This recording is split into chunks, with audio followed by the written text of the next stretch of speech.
Shalom Israel, Shalom. This is Yaakov with another couple of precepts coming at you. Brother got the heat on because it's cold out here. All right, so we got a lot of brothers that are falling by the wayside. If we know must happen, brothers must fall away. The falling away must come, and but we want to save as many brothers as we can. We want our brothers to be saved. You know, we love you. We want you to be saved, and I want you to save me if I start falling away. You know, help me, pick me up, like Ezra said, man. Who will deliver me in those days? Who gonna deliver me in those days, man? I'm gonna read something in Nehemiah to kind of give us an understanding of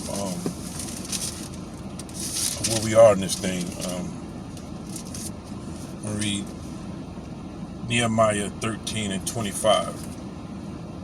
And I contended with them and cursed them and smote certain of them and plucked out their hair and made them swear by God Yahweh, saying, you shall not give your daughters unto their sons and make their daughters unto you and take their daughters unto you, Salakia, or for yourselves. So Nehemiah, he is grabbing his brothers, putting them in a chokehold, snatching hair out of their head, bam, beating them, saying, keep these laws of our God. Keep the laws of our forefathers. Keep these laws or you will die. Nehemiah's beating these brothers. I'll whoop your butt with these laws. You're going to keep these laws. As long as I'm alive, you're going to keep these laws. You're going to keep these laws. Let's read something this in 1 Maccabees chapter 2. And I'm going to start at 21. We will not hearken to the king's words to go from our religion. To go from our religion. It's like or our practice. Either on the right hand or the left. So we're not going to deviate one way or the other. We're not going to deviate one way or the other. We're going to. This is what's been told to the nasty kings of their time. Even now, we're not going to deviate. We're not going to go to the left hand or right. We're going to keep the laws. All right, this is what the Maccabees brothers are saying. Verse 23. Now, when he had left speaking, this is actually Mattathias speaking. Now, when he had left speaking these words, when the king left speaking these words, saying, you going to do my laws, not your laws, you're going to do my laws. Now, when the king, he had left speaking these words, there came one of the Jews in the sight of all to sacrifice on the altar, which was at Modin, which is in central Israel, according to the king's commandment. Now, Mattathias is seeing this Jew. He's coming in front of everybody to do sacrifice at this altar. As a Christian, as a Jehovah's Witness, as a Baptist, as a Catholic, this Jew is coming in front of Mattathias, and he's watching this Jew, this coon. He's watching this coon nigga go in front of everybody, in the sight of everybody, to make sacrifices to this king. 24.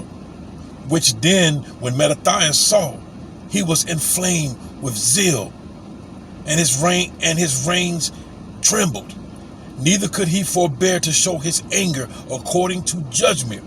Wherefore he ran and slew him upon the altar. Mattathias killed that coon. He killed that coon. Also the king's commissioner, who compelled men to sacrifice, he killed at that time, and the altar he pulled down. So Mattathias killed that coon Jew. He killed those commissioned men by the king. He killed them too, and tore down their altar. Tore down their altar. We don't flow like that. So if you are offended by the Most High's words and you one of those sensitive brothers, get your ass up or you will be put to death. Get your ass up, nigga, and do work. You're going to be judged not by what you feel, not by what you think. You're going to be put to death and judged by what you do and what you don't do. Get up off your butt, do the work. Do the work or die. It's as simple as that. It's as simple as that. If you're still scoffing, if you're still saying, we ain't got to do that, we ain't got to do this, get up. After 3 years, Most High, I already told you, after 3 years, Yahweh Shai said he's going to cut that tree down. After 3 years of waking up, you still ain't got you ain't producing no work. You ain't got no fruit. Nigga, if you want to be offended by the Most High's words, So how many of you, when you was a slave and we were running from Mr. Slave Master, and we in the wood, we hear the dogs coming, you want to take a nap, and somebody say, nigga, get up, the slave master coming. Nigga, get up, the dog's coming. How many of you got offended saying, don't call me nigga? Nigga, get your ass up or you gonna die. Get up, wake up, and do the work of your father. Do the work of your father.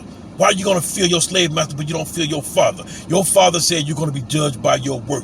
Get up and get to work.